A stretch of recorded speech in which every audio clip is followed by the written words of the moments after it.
لو لقينا ان الاستفادة اعلى من الخطورة نتوكل على الله وناخد قرارنا. السلام عليكم، معاكم دكتور خميس بلال، استشاري جراحة القلب والصدر. مؤخرا بقيت اشوف حالات كتيرة جدا كنت شفتها من 4-5 سنين او اكتر او اقل. يعني طبعا كان بيبقى عندهم مشاكل في الصمامات او مشاكل في الشرايين. وقتها كانت الاعراض عندهم بسيطة، او ان هم بيرتاحوا مع العلاج، او ممكن ما يكونش في اعراض خالص. طبعا هو حلهم في عمل العملية. وللاسف طبعا يعني هو طبعا بيخافوا من العملية مع عدم وجود اعراض او اعراض بسيطة، بيختار ان هو ما يعملش العملية او ما ياخدش المخاطرة بتاعة العملية. وللأسف طبعا بشوفهم دلوقتي في حالة صعبة جدا، في حالة متأخرة جدا. ممكن تكون عضلة القلب ضعفت، مش عارف ياخد نفسه، وجع شديد، مش عارف يمارس حياته الطبيعية. وطبعا في منهم بعض الحالات منهم خلاص للأسف عدى وقت العملية ومبقاش ينفع لهم عملية، وخلاص حالات هوبلس، أو إن احنا ما نقدرش نساعدها أو نعملها عملية. وفي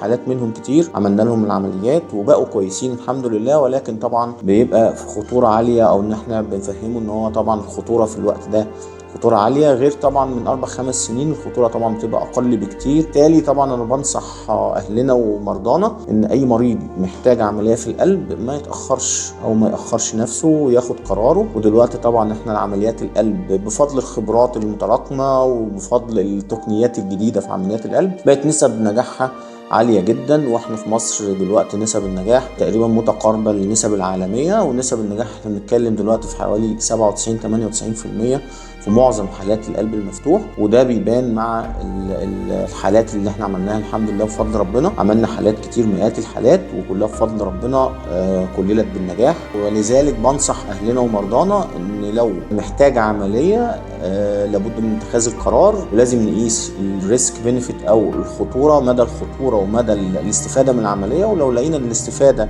اعلى من الخطورة نتوكل على الله وناخد قرارنا، وربنا ان شاء الله باذن الله يكتب الشفاء دايما لمرضانا. وشكرا لحضرتك.